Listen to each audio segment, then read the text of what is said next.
Selamat pagi kelas 7. Di video ini, kita akan belajar mengenai campuran sifat dari larutan asam, basa, dan garam. Selamat menyaksikan.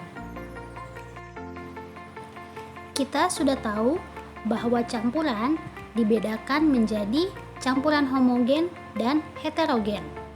Kita bahas dari campuran homogen dulu ya. Sebelumnya, yuk kita lihat percobaan sederhana berikut ini.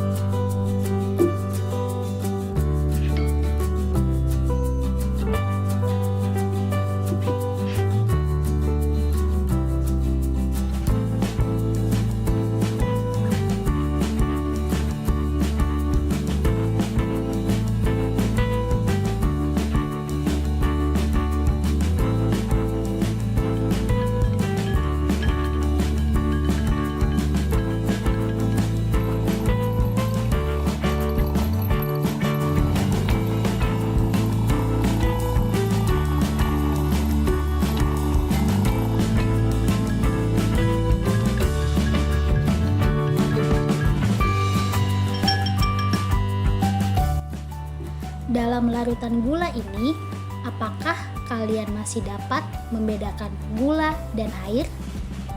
Tentu saja tidak ya, karena gula dan air sudah tercampur menjadi larutan.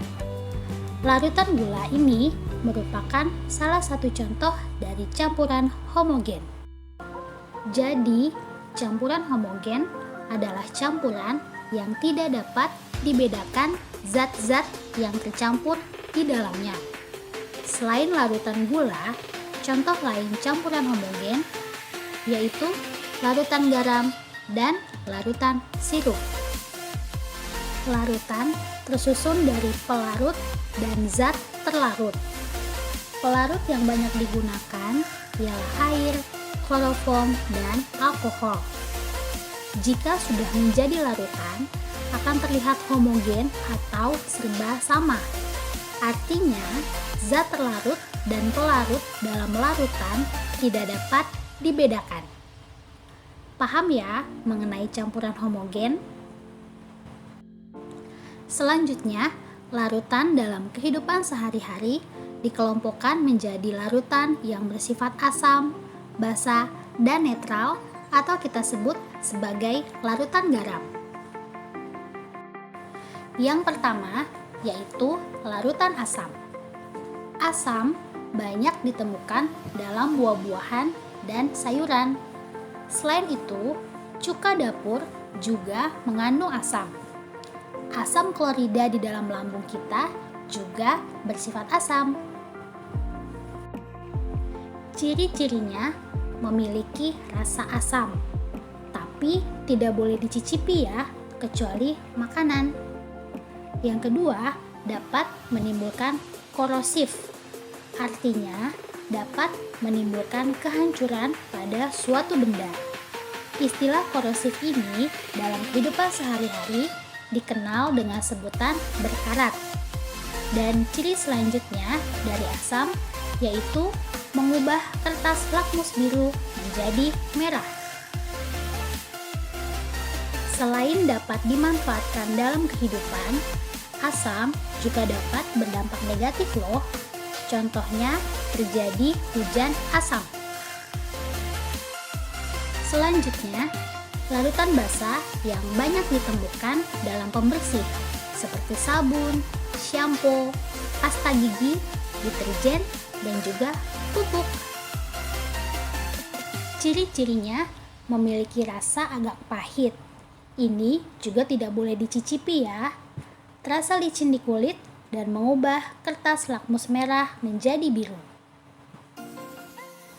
Dalam kehidupan sehari-hari, larutan asam sering direaksikan dengan larutan basa untuk menghasilkan senyawa netral. Kita sudah tahu bahwa larutan asam dan basa memiliki ciri dan sifat yang khas. Untuk dapat membedakan asam atau basa, kita dapat menggunakan indikator asam basa. Indikator ini dapat menunjukkan perubahan warna apabila bereaksi dengan asam atau basa. Indikator asam basa ini dibedakan menjadi indikator alami dan indikator buatan. Berbagai jenis tumbuhan seperti kunyit, bunga mawar, kubis merah, kubis ungu, dan bunga kembang sepatu dapat kita gunakan sebagai indikator alami. Sedangkan indikator buatan contohnya ialah kertas lakmus. Untuk percobaan menggunakan kertas lakmus, tunggu di video selanjutnya ya. Yang terakhir dari larutan yaitu garam. Jenis senyawa garam yang paling dikenal adalah garam dapur atau natrium klorida dengan rumus kimia NaCl. Bagaimana senyawa garam dapat terbentuk? Masih ingat ini? Ini adalah reaksi senyawa netral. Perhatikan contoh berikut. Reaksi asam dan basa yang membentuk berbagai jenis garam. HCl atau asam klorida yang bersifat asam direaksikan dengan NaOH atau natrium hidroksida yang bersifat basa, menghasilkan garam atau natrium klorida dan air yang bersifat netral.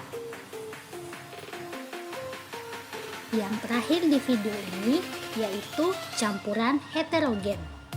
Misalnya, terdapat campuran air dengan minyak.